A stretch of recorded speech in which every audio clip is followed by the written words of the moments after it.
Okay, everybody, I'm about to begin doing the hammering the holes, so you have to let me lay you down there, and we'll start processing these holes right here. Try to get all this going and see where we can get with it. Alrighty. Let's see. Start right there.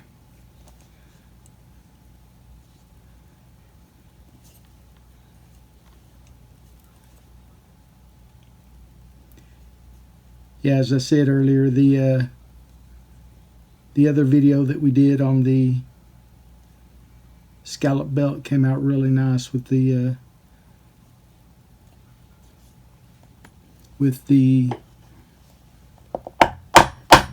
holes for, or the scallop all the way down. It came out really nice.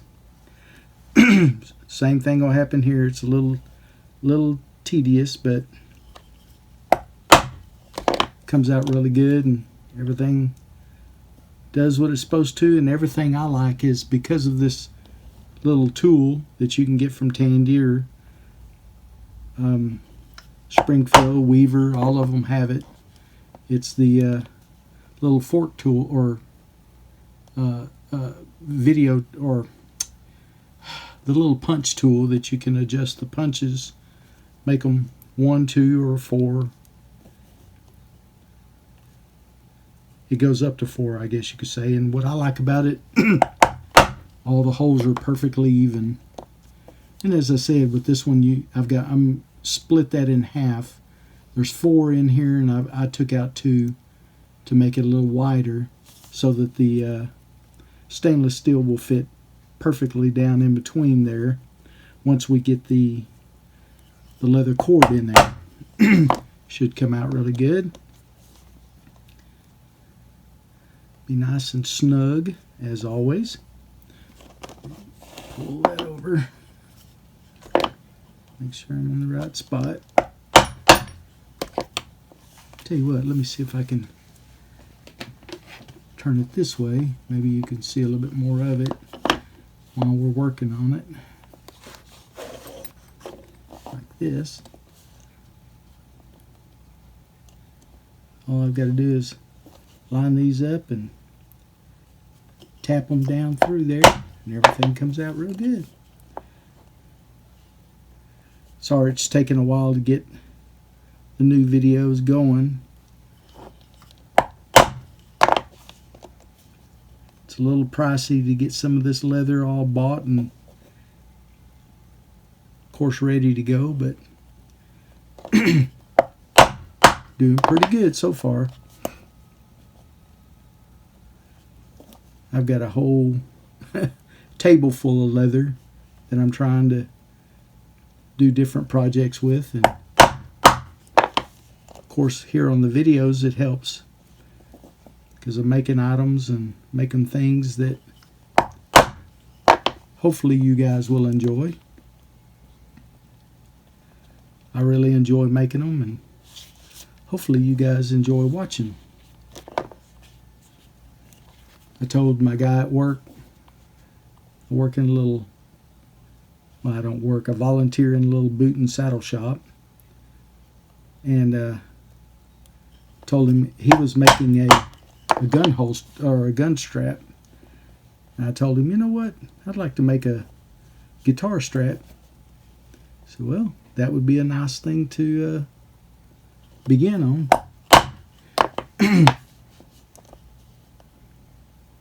Guitar strap and a rifle strap is almost the same. They have the same setup, but you have to do a little bit more to a guitar strap because you're working with different things, and y'all see later in these videos what I'm going to do that will help out any guitarist, I think. Along with this beautiful look of the stainless steel. A lot of guitar straps, they have all kinds of different things on them. And they go from simple to elaborate. And hopefully mine will be an elaborate, simple strap.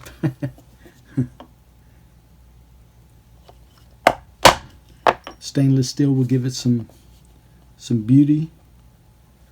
And the colors of the leathers hopefully will blend in really nice.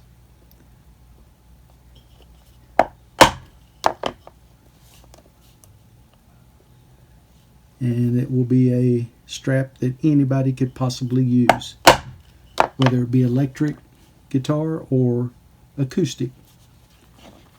Don't know about a banjo, but that's a different string guitar or instrument, all in all together.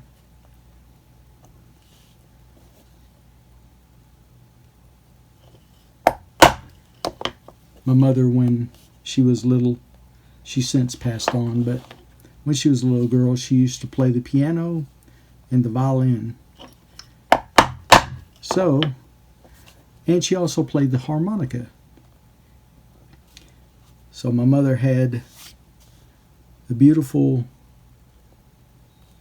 I'd say a stand-up piano that you stand up against the wall, kind of like a barroom piano, I guess, the old style. This piano was made in 1857 in New York, and it was shipped to my uncle back in the 40s, I guess, 30s, 40s. I don't know when he got it. It was a ways back. And he was a very, very heavy smoker for many years.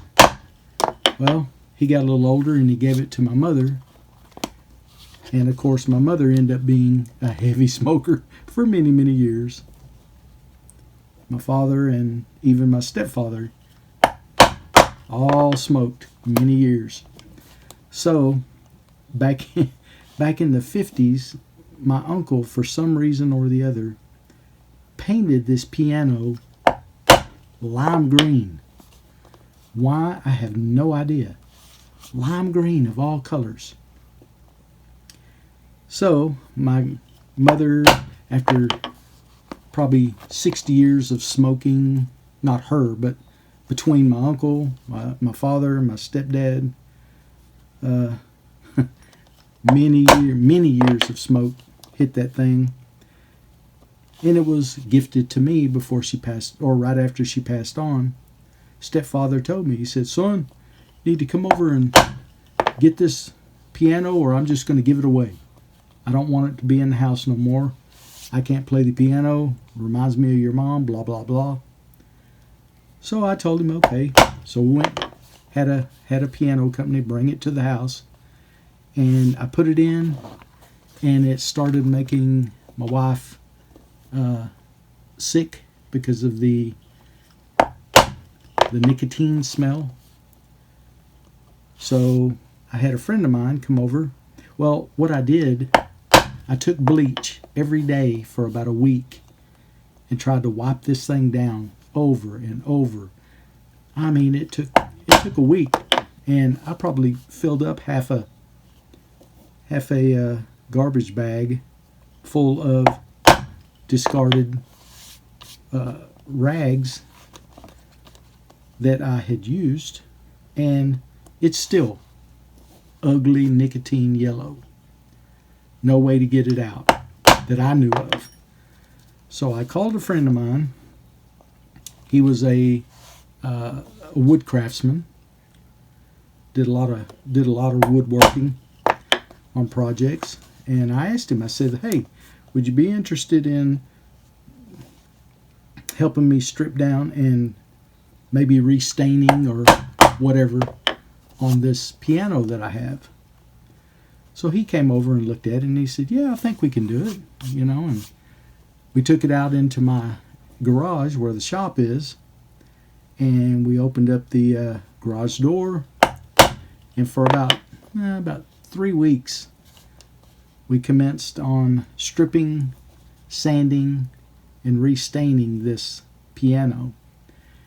And I told my friend, I said, "Man, back when I was sighted, when I had a vehicle of my own, I used a stripping compound called Dad's Easy Spray.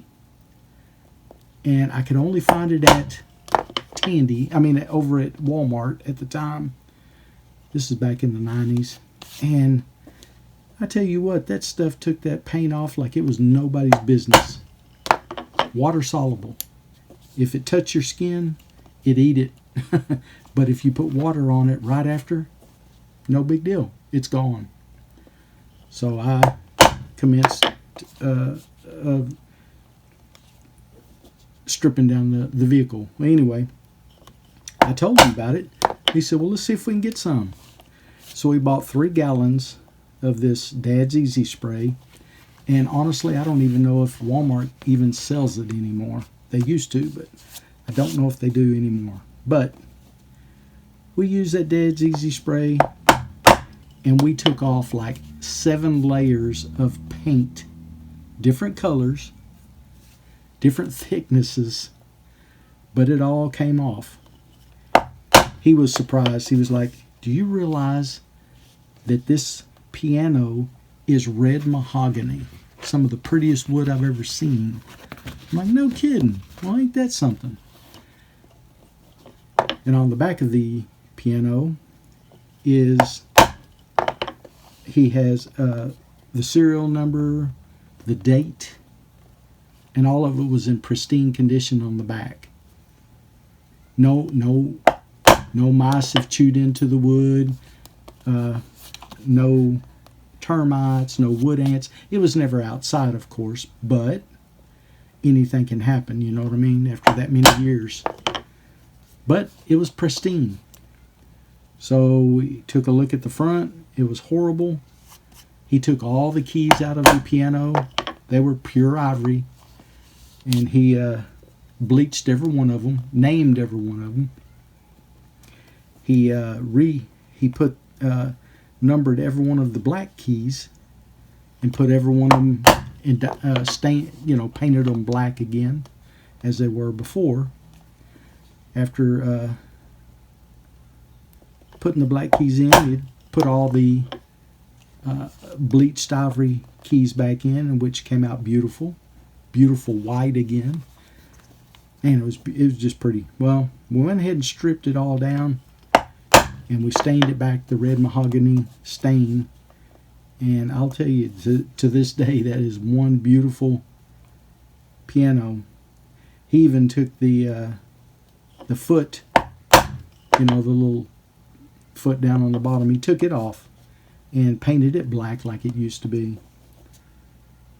And I will tell you, James, if ever you see the videos, thank you, sir. Came out really pretty. My mother, as I said, she also has a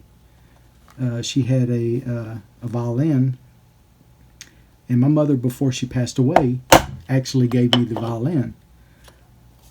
And my wife was reading inside of it when we got it, and she said, do you realize that this violin is a Stradivarius violin? I'm like, no kidding. And I said, what's that? Because I had no clue. And she told me a little bit of the history of the Stradivarius violin. Of course, Stradivarius didn't make it, but it was made in Germany in his I guess plant. Still made the same way that he did it. And I have it. It's a beautiful violin. And of course, the last thing I have is the harmonica. I just found it 2 or 3 days ago. I was looking through some books when I was making a Bible cover, and I found it, and I was like, hey, this is kind of neat. So, have all 3 of the last items that she used before she passed away. It was really cool. All of her musical instruments. I think she would really be pleased to see the piano that we did, because it really came out beautiful. All right, I'm getting pretty far down here. Still got a ways to go. I'll go ahead and turn the video off and finish this up, and then we will come back and I'll be putting the leather cord in there. All right? All right, we'll see you in a few.